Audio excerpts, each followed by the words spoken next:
Listen, I'm kind of in a hurry with this one, so let's just get it over with. The internet. We all use it, we all love it. If you don't use the internet, well, guess what? It's 1996 and Weird Al just wrote a really good song about you. To use the internet, you kind of have to have a web browser, you know? Anything else other than Facebook, Twitter, Instagram, YouTube. Web browser's dead. Whichever one you use.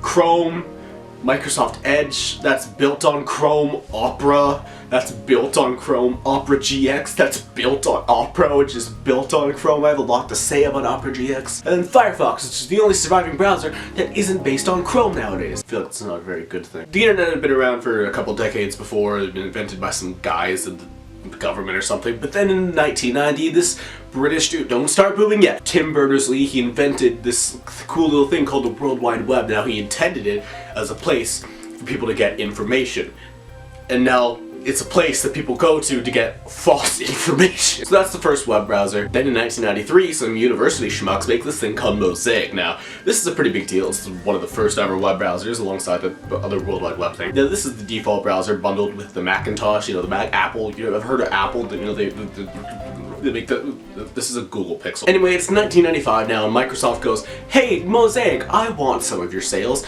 Let's make a browser together. And then Internet Explorer happens. Now, Internet Explorer is fine at the beginning. It originally came out bundled with Microsoft Plus bundle for Windows 95. But then they start bundling it with Windows 95 the next year, and then Microsoft gets into some hot water. So basically, in 1997, Microsoft released Internet Explorer 4. Now, this is a major release of Internet Explorer. I mean, it allows you to make web pages through wallpaper. You know the File Explorer? You know the thing to go look at files on your computer? That's Internet Explorer now. And then people see that Internet Explorer is a big part of Microsoft Windows, and then they remember that there's a lot of other web browsers out there, and then Microsoft gets sued by the US government. And this is a problem, because Microsoft had previously promised that they weren't going to put other Microsoft products into Windows, but then they put other Microsoft products into Windows. And obviously Microsoft were pretty nervous now that they're being sued by the United States. Even Bill Gates couldn't tell the judge when Internet Explorer came out. So in 1998, some guys from Netscape decided to go and make a new browser based on top of their previous Netscape browser. This was released as the Mozilla project. Then some guys from the Mozilla Foundation decide that Netscape's market practices are bleeding too much into their project for them to handle. And so they create this new thing called Phoenix. Now they called it Phoenix because apparently it was rising from the ashes of Netscape,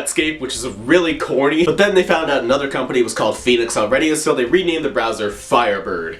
And then Firefox. Now Firefox just blows up. I mean, it's the first big real competitor to Internet Explorer. This is in 2002, so Internet Explorer is the brand new Windows XP, which was a really big deal and was really popular. But then it's kind of a browser war between Internet Explorer and Firefox now. Till 2007, Google, the thing you use to look up porn, made this new browser called Chrome. Now Chrome is a super big deal. I mean, it's made by Google. Why wouldn't you use it? So then Google decided to make an open source version of Chrome called Chromium. Now this is a big deal because Chrome was really good, and Chromium, its base, was now open source, which meant people could now just cash in and make their own browsers. Opera, a browser that I haven't really mentioned, it was never really as popular, but it came out in 1995. Anyway, it switched to using Chromium in 2013 with version 9 of their browser, which started kind of a domino effect for other browsers. Now a bunch of other browsers came out that are based on Chrome. There's Vivaldi, which came out in 2015, there's Brave, that came out in 2018, and then in 2019, Opera decides to come out with Opera GX, which is a browser developed for gamers.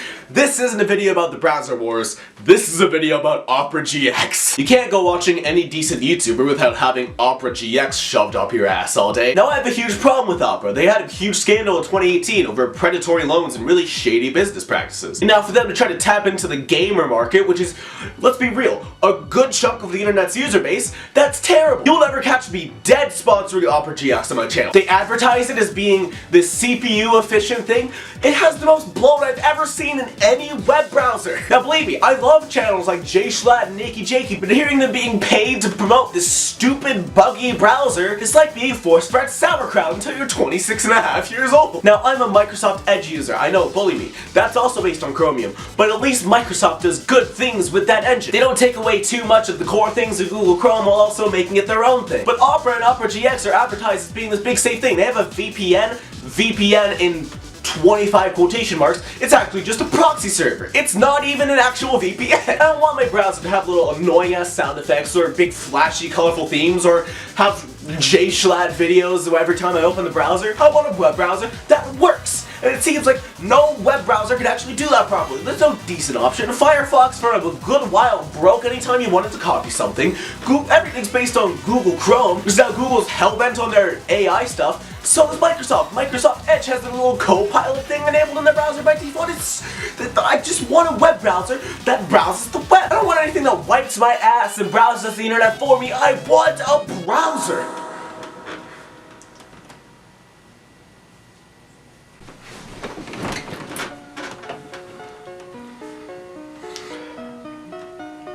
You know, there was a time where browsing the internet was a simple thing. You know, you run your browser, probably like Internet Explorer, Firefox or something, and you just do whatever you want. You know, go on X videos and get a little rubbing done. I miss the days when browsers had pop-up blockers and Norton security antivirus bundled in by default. Because there wasn't all these big flashy things trying to catch your attention in the browser itself. All those things were on the websites because, newsflash, it's 2008 and everyone wants to sell something. Because the economy just failed, the dot-com bubble is still recovering from bursting, and you know, people are still figuring out this whole Web 2.0 thing. That's when giant corporations try to make things fun and market things towards specific demographics. And that's when the internet stops being fun and just seems more like big greedy corporations trying to push things on you. There's a bunch of different forks of Firefox out there which suit your needs for you. You know, there's ones that work on even Windows 98 and Windows 2000. There's also ones that are just designed to feel like the old Firefox and allow you to have a moment of relief. And whatever browser you're using to watch this video, I'm sure you don't let all that AI bullcrap bring you down,